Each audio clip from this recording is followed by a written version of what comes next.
This is my glide cam. I use it for all my handheld video work to get a nice smooth motion when I'm walking around and moving the camera around. No motors, nothing special, just this little gimbal, some counterweights on the bottom, and the camera goes right here. I've gotten some good results with it, but it's kind of tricky to use, a little difficult to balance, and overall it's too big of a pain for me to be constantly using on video projects. Enter this, the DJI Ronin RS. Enter this, the DJI Ronin RS3. This just came in the mail and I'm gonna unbox it. This is a smaller box than I thought it was gonna be. So DJI just released two new gimbals, the RS3 and the RS3 Pro. So this is the RS3, it's a little bit smaller. It's meant for, DSLRs and mirrorless cameras, whereas the RS3 Pro is made for more cinema camera stuff. I don't have a cinema camera and I can't see myself getting one for the foreseeable future, so this is gonna work for me.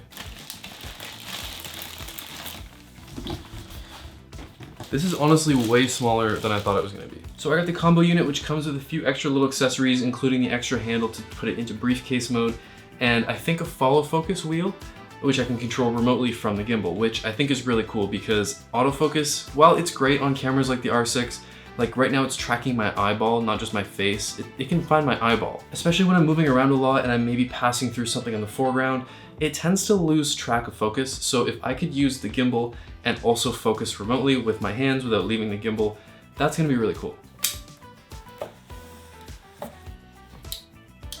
I think this also comes with a carrying case, which will be nice. Yep, there it is. There's the handle. I think I just pull it out. There it is. It's all in here, I guess. It smells like a new car.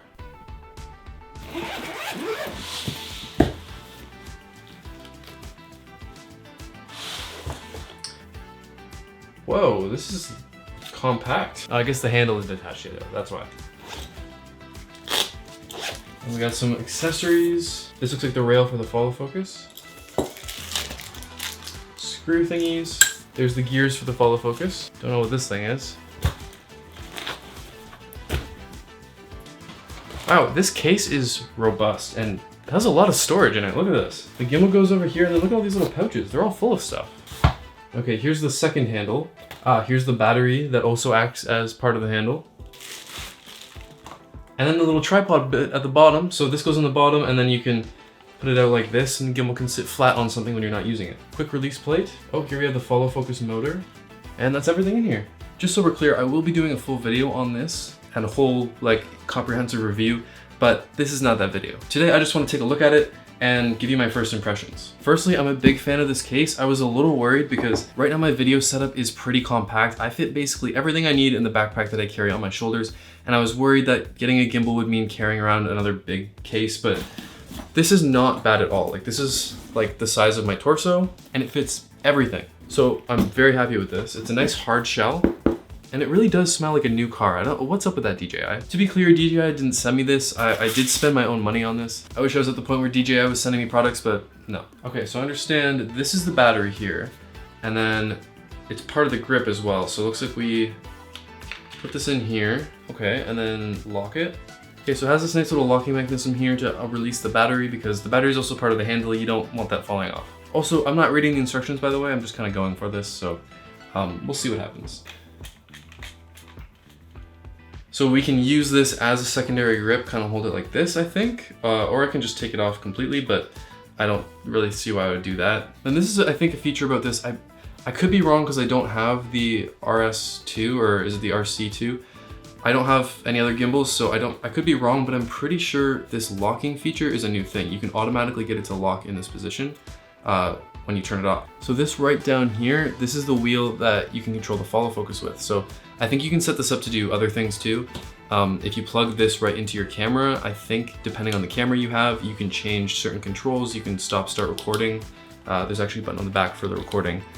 But the idea is that you can operate your camera without touching your camera, which is a pretty big deal on a gimbal because generally speaking, you physically can't touch your camera when it's on a gimbal. It'll mess up the balance. It'll make your shot shaky, which is the whole point of using this.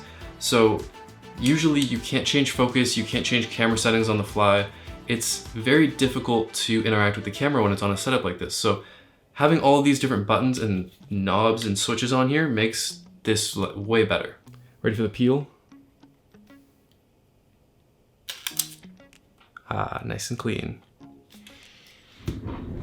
See what I mean? It lost focus.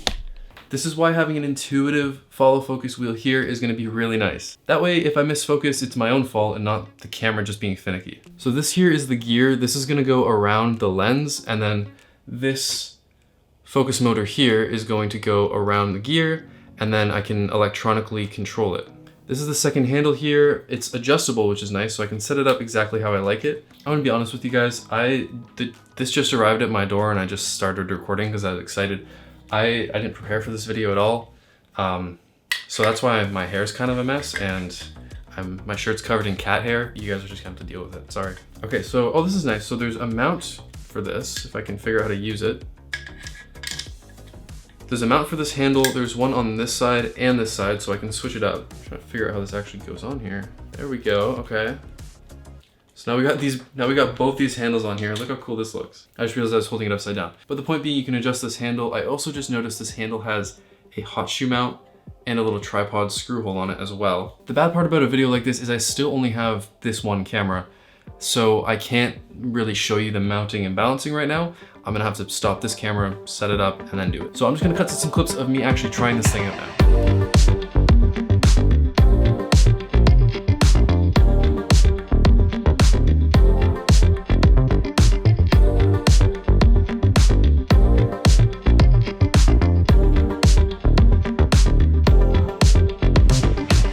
Testing. All right, it's a different day now, and I know that probably wasn't the test sequence you wanted to see. That was pretty short, but this is not my full review, okay? That's coming soon, okay? Watch out for it. I'm gonna do a full comparison video between this and my glide cam, compare the two, talk about the differences, the pros and cons, and I'll give a much more in-depth look at the gimbal when I do that. So stay tuned for that. That's gonna be the next video I'm posting within the next few days, probably. But real quick, first impressions, I really like it. It's really intuitive to use. It took me a little too long to set up the first time because I didn't watch a tutorial and just tried to do it, and that was a mistake. But it seems really cool. I think I'm gonna get a ton of use out of it. But that's about it for this video. Thank you for watching. Stick around to see the full review video of this gimbal. It's gonna be good. Remember my social media links, TikTok, Instagram, that stuff's all in the description. You can check that out as well. But thank you guys for watching. I will see you in the next video.